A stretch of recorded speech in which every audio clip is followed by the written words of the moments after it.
യുഎഇയിലെ college അലൂമിനികളുടെ കൂട്ടായ്മയായ Akcaf events സംഘടിപ്പിക്കുന്ന Akcaf professional league ജനുവരി 11 ആരംഭിക്കും.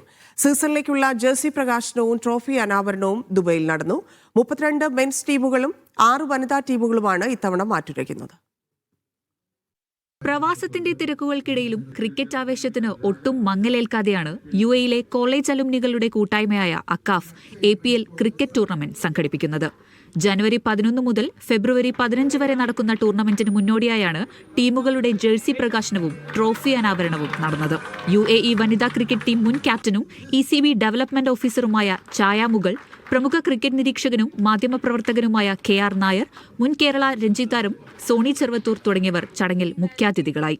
കഴിഞ്ഞ 4 സീസണുകളുടെ വിജയമാണ് 5ാം സീസണിലേക്ക് കടക്കാൻ പ്രചോദനമായതെന്ന് ഭാരവാഹികൾ പറഞ്ഞു. ഇതിന്റെ ഒരു പ്രത്യേകത എന്ന് പറയുന്നത് ഈ 100 ബാൾ ഫോർമാറ്റിലെ ആദ്യമായിട്ട് UAE ഒരു ക്രിക്കറ്റ് ഫോർമാറ്റ് ഉണ്ടാക്കുന്നത് ഈ അക്കാഫ് ആണ്. ഞങ്ങൾ വളരെയധികം എക്സൈറ്റഡ് ആണ്. കാര്യം ഓരോ വർഷവും നമ്മൾ ഇംപ്രൂവ് ചെയ്യാൻ നോക്കിക്കൊണ്ടിരിക്കേണ്ടത്. നമ്മളിത് അനൗൺസ് ചെയ്യുമ്പോൾ തന്നെ നമ്മുടെ 32 കോളേജുകൾ ഫസ്റ്റ് കം ഫസ്റ്റ് ഞങ്ങൾ കളിക്കണമെന്ന് പറഞ്ഞിട്ട് വരുന്നത്, അത് തന്നെയാണ് ഞങ്ങളുടെ വിജയവും. മീഡിയ വൺ ആണ് ടൂർണമെന്റിന്റെ ഒഫീഷ്യൽ മീഡിയ പാർട്ണർ. ചടങ്ങിൽ AKCAF president Charles Paul, APL general convener Rajaram Shah തുടങ്ങി നിരവധി പേർ പങ്കാളികളായി.